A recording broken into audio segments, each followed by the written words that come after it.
अस्सलाम वालेकुम। शराय दस्तूर से मैं हूं अब्दुल कयूम सिद्दीकी और आप हैं AQS के साथ। आज हम मामूल के अदालती मामलात के बजाय किसी एक और मामले के ऊपर बात करेंगे और वो मामला महंगाई और बढ़ती हुई कीमतें और इससे मुताल्लिक है। हम देखें तो जो इवन इस हुकूमत के ये अपने माहिरीन हैं वो भी कुछ इस हवाले से नाउम्मीद से नज़र आते हैं। उसमें पहला नाम तो शब्बर जैदी साहब का है जो कि चेयरमैन FBR थे और उनका ये कहना है एक निजी यूनिवर्सिटी से ख़िताब करते हुए कि बैंकरप्सी की जो है वो हालत है और हमें इस हालत को तस्लीम करके और फिर इसके साथ आगे जो है अपनी पॉलिसियाँ जो हैं मुरतब करनी चाहिए। दूसरी तरफ जो लीडर ऑफ द अपोजिशन हैं शहबाज शरीफ, उन्होंने गुज़िश्ता रोज़ बयान दिया है कि हमारी मईशत जो है वो रिवर्स के अंदर जा रही है, रिवर्स गियर के अंदर जा रही है, आगे जाने के बजाय पीछे जा रही है। और उसकी वजह वो ये बताते हैं कि वो कहते हैं कि अगर करंट अकाउंट खसारा जो है वो $5 अरब से बढ़ गया है तो ये मईशत के लिए कोई अच्छी नवीद नहीं बल्कि मईशत की जो तबाही है उसकी ख़बर ला रही है। दूसरी तरफ जहाँ ये बात है वहाँ हुकूमत जो है वो कहती है कि घबराना नहीं है और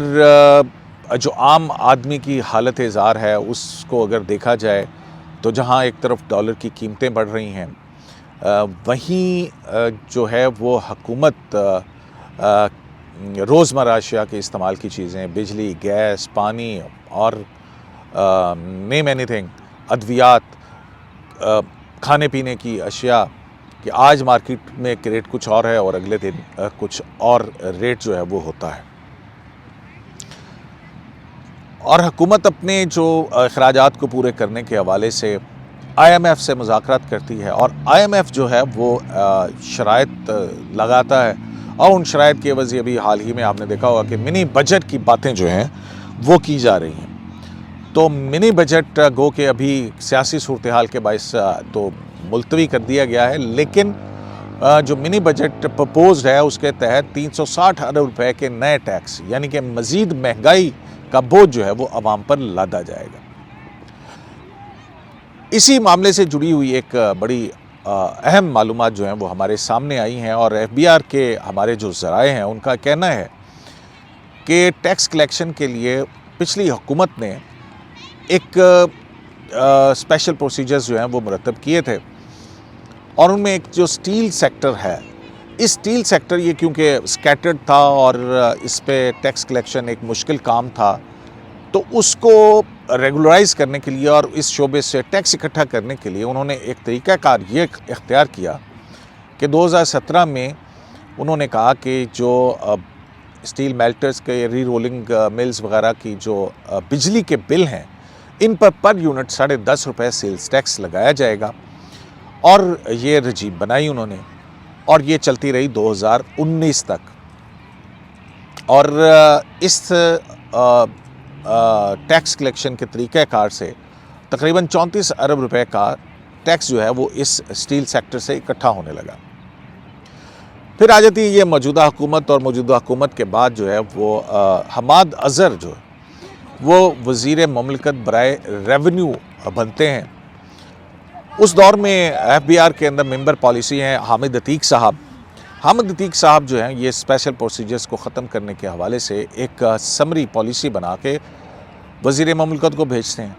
और वज़ीर ममलकत जो है वो उनकी मंजूरी होती है और फिर इस मंजूरी के बाद एक SRO जारी जो SRO 985 है इसके अंदर तरमीम की जाती है और इस तरमीम का ये की जाती है कि ये जो स्पेशल प्रोसीजर्स बनाए गए हैं इनको तो हम करते हैं ख़त्म और जो स्टील का शुबा है बाकी चीज़ों को तो हम दूसरी तरफ लेंगे, लेकिन ये जो स्टील का शुबा है इसके ऊपर स्टील से जो टैक्स कलेक्ट हो रहा था बिजली के बिलों की बुनियाद के ऊपर सेल्स टैक्स, उसको ख़त्म करके ये कहा गया कि अब ये इसकी सेल के ऊपर या सप्लाई के ऊपर जो है वो 17% GST कलेक्ट किया जाएगा। और बज़ाहिर जो है वो कहा यही गया कि जनाब ये क्योंकि ईज़ आउट करना है, ये स्पेशल प्रोसीजर्स जो हैं इनको ख़त्म किया जाना चाहिए, तो इस तरह से ये ख़त्म किया गया। लेकिन उसके बाद क्या हुआ? उसके बाद हुआ ये कि जो अदाद व शुमार FBR के ज़राए के मुताबिक आते हैं कि वो जो बिजली के बिल के ऊपर जीएसटी नाफिज किया गया था 10.5 रुपये, उससे टैक्स कलेक्शन होती थी 34 अरब रुपए की। लेकिन ये जब हमाद अज़हर साहब वज़ीर ममलकत बराए रेवेन्यू थे, उस वक्त जो है ये स्टील के शोबे से जो टैक्स कलेक्शन है तरमीम के बाद जो अगले साल टैक्स कलेक्ट हुआ तो वो तकरीबन 18 अरब रुपये कम टैक्स जो है वो कलेक्ट हुआ सेल्स टैक्स की मद के अंदर स्टील के शोबा से। तो इस तरह वो 34 अरब से कम होकर 16 अरब रुपए की टैक्स कलेक्शन जो है वो आई। तो यहाँ जो है वो सवाल लोग पूछते हैं कि अगर ये आवाम की फलाह के लिए था तो फिर कौमी ख़जाने को क्यों नुकसान पहुँचा, और कौमी ख़जाने को अगर कोई नुकसान पहुँचा है तो उसका फ़ायदा किसी न किसी को पहुँचा होगा। फिर एक और बात भी है, जो अपने अंदर की खबर रखने वाले लोग हैं वो ये कहते हैं कि जनाब जब फाटा और पाटा का मर्जर हुआ और जब ये मर्जर बना तो उसके बाद इसको एट पार लाने के लिए, इसकी इंडस्ट्री को दूसरे मुल्क की दीगर इंडस्ट्री के एट पार लाने के लिए ये टैक्स फ्री एग्जेम्पशंस दी गई, ये टैक्स फ्री जोन होगा 2023 तक। कहने वाले ये कहते हैं,